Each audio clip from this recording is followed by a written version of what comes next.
हरि ओम। तो अब भगवान आगे कहते हैं, मया ततम इदम सर्वम जगत अव्यक्त मूर्तिनः मतस्थानि सर्वभूतानि न च अहम तेषु अवस्थिता। भगवान ने ये बात पहले भी कई बार कही है। अब इस बार एक अलग रूप में इस बात को भगवान कहते हैं। तो कैसे कहते हैं? मया ततम इदम सर्वम। ये जो इदम सर्वम, जो ये जगत है, जो आसपास जो कुछ दिख रहा है, सर्वम मतलब सब कुछ, वो मया मतलब मेरे द्वारा स्थापित किया गया है। और जगत व्यक्ति मूर्तिना मतलब जगत में जो कुछ भी है, जगत अव्यक्त मूर्तिना, तो जो कुछ भी जगत में है वो, वैसे तो मैं अव्यक्त हूं, मैं जो, बल्कि भगवान यहाँ कह रहे हैं कि मेरे द्वारा निराकार परमात्मा, जो कि सर्वत्र जगत में अव्यक्त होते हुए भी व्याप्त है, जैसे वायु अथवा अंतरिक्ष। यहाँ पर उदाहरण दिया गया है वायु या अंतरिक्ष का।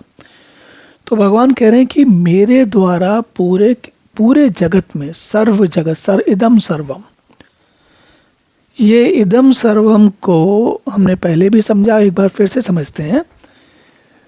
जब भगवान कहते हैं, देखिए इसीलिए सुविधा के लिए समझने के लिए कहा गया है कि वायु अथवा अंतरिक्ष।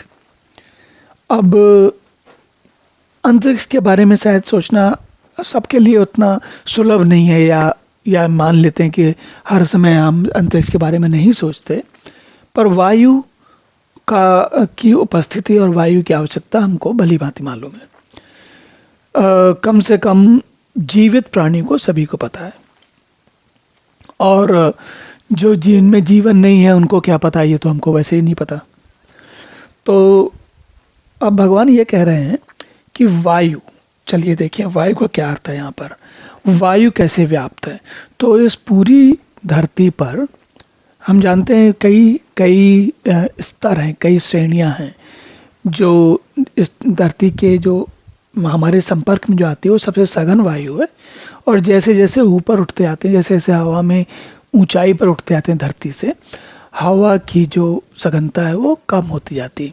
जैसे आप जानते होंगे कि जो लोग पहाड़ों पर जब चढ़ते हैं, विशेषकर साधारण पहाड़ों पर तो नहीं पता चलेगा, लेकिन अगर आप हिमालय पर चढ़ें तो ये कहा जाता है कि अगर आप लद्दाख या कहीं बहुत ऊंचाई पर जाना चाहते हैं, या जो लोग माउंट एवरेस्ट या कंचनजंगा इनकी चढ़ाई करते हैं, तो उन्हें भली भांति मालूम होता है, और हम सबको भी आजकल के समय में पता है क्या है कि वहाँ इतनी ऊंचाई पर ऑक्सीजन कम होती है। तो ऑक्सीजन क्यों कम होती है? क्योंकि जो वायु है वो उतनी सघन नहीं है। तो अब वायु के बारे में हमको भली बात मालूम है। अब यहाँ प्रश्न ये है सोचने का कि वायु हमारे अंदर है या हम वायु में हैं, और इसी प्रकार अंतरिक्ष हमारे अंदर है या हम अंतरिक्ष में हैं।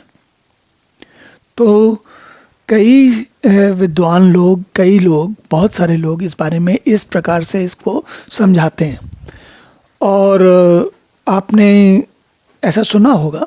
तो लेकिन अब ये भगवान क्या कह रहे हैं, मतस्थानि सर्वभूतानि न चाहम तेषु अवस्थिता।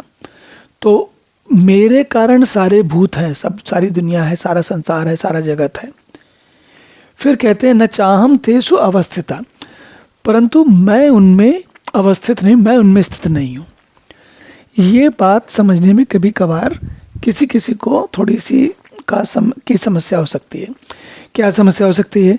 कि आप ये सोच सकते हैं, इस बात का अर्थ ये ले सकते हैं हम, जैसा कि शाब्दिक तौर पे लिखा भी हुआ है, कि जी पूरी दुनिया में भगवान अव्यक्त हैं, और उस पूरे जगत में दुनिया तो भगवान में है, लेकिन भगवान उनमें नहीं है, परमात्मा उनमें नहीं है।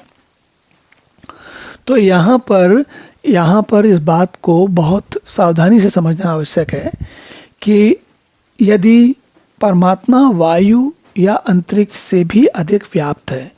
तो यह तो संभव ही नहीं है कि वो परमात्मा ऐसी भी कोई वस्तु या स्थिति या कोई परिस्थिति हो सकती है जिसमें कि परमात्मा नहीं व्याप्त होगा। लेकिन यहाँ हमारे समझने की बात यह है कि परमात्मा केवल हमारे अंदर या केवल किसी एक वस्तु विशेष में व्याप्त नहीं है, बल्कि वह परमात्मा जो है वो सभी में समान रूप से व्याप्त है। और यहाँ पर सावधानी से समझने की बात यह है कि जब भगवान ये कह रहे हैं कि वास्तव में मैं उनमें स्थित नहीं हूँ, इसका अर्थ केवल इतना है कि आप ये मत समझिए कि केवल आपके अंदर परमात्मा है और बाकी जगह में, बाकी जगत में नहीं है। तो ये थोड़ा सा ध्यान देने की चीज़ थी। चलिए अब अगला श्लोक देखते हैं।